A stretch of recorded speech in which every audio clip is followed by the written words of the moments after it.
Hi everyone, Steve Harva with Creative Ventures, and welcome to the latest edition in our Over Coffee video series. So let me ask you, do you ever ask yourself what makes somebody successful? Where did the key skill sets come from that you can associate with success?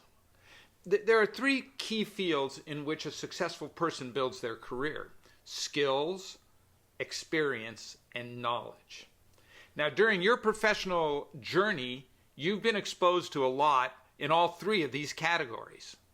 The ones you now possess, the ones you now use, your skills, your knowledge, your experience, came to you from a thought. When you were introduced to a skill that you now possess and use, whatever that might be, you subconsciously said, hey, that might work for me. And you started applying these various skills. You tested, you made mistakes, you threw stuff out, you tried and kept others. And the ones that you kept started to build your professional career. That's how you gain knowledge. You get tons of data and tons of information, but it's the value of understanding and applying that turns that data and information into knowledge. Your repeated application of things that work for you create in the brain neural pathways.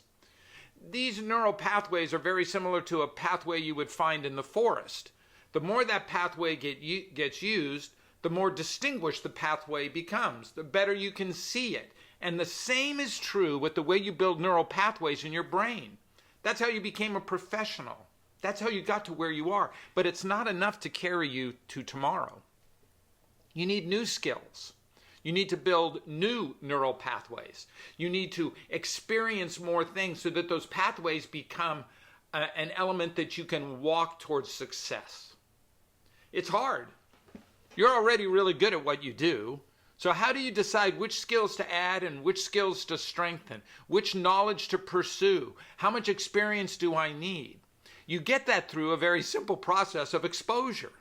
You go to conferences, you go to classes, you accumulate more and more, but then you hit this stumbling block that occurs.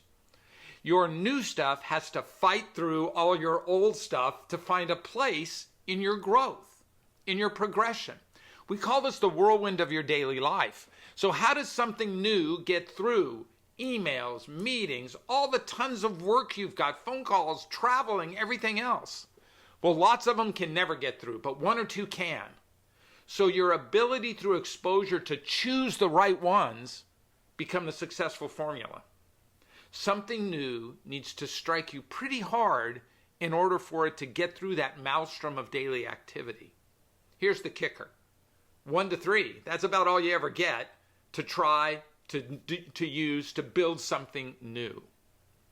Every one of us is under construction. We are all in a state of becoming. And to reach that becoming motion, to progress through the future, it only happens when you grow. And you can only grow by adding new things to your professional arsenal of skill sets. So take a look at what you need next. Strengthen those things in which you have, because you are constantly building your tomorrows. Thanks for listening. I love doing Over Coffee, and I hope to see you next month.